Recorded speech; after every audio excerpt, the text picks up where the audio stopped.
I know that point has been said over and over by so many over the last few days, but it's because that point is absolutely true. President Trump's win in November was fueled in no small part by the tireless work of Charlie, the Turning Point organization that he built from scratch out of a garage, the true essence of the American dream, and the MAGA movement that he helped so many young people join.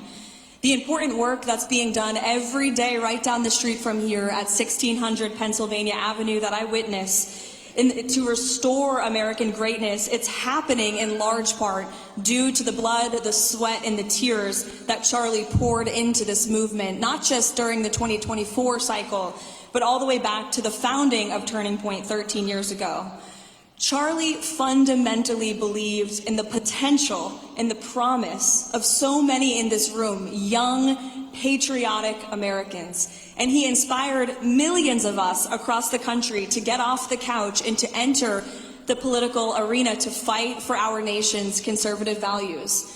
And I, too, was one of those young people. When I launched my campaign for Congress at just 23 years old during the 2022 midterm elections, most people in this town, pretty much all of the people in this town of Washington, did not take me seriously.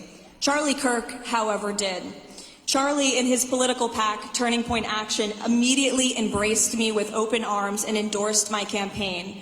Charlie, personally, and his team would check in with me throughout the campaign. They asked how they could help. And when Washington super PACs poured money into the coffers of my opponents' campaigns, Charlie and Turning Point gave more to me to help me across the finish line. Charlie and his team flew me out to Arizona to introduce me to some of the biggest donors in Republican politics so I could fuel my race. Charlie welcomed me on stage to speak at the Student Action Summit in Florida to raise national awareness for my candidacy and to speak directly to young voters. And when most played it safe and stuck to the business as usual approach of the establishment Republican Party that no longer exists, Charlie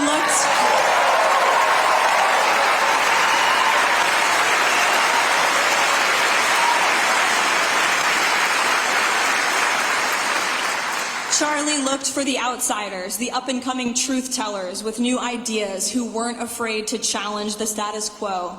Just like President Trump, whom he loved so much. And I speak on behalf of the president when I say President Trump loved you, Charlie, so much too.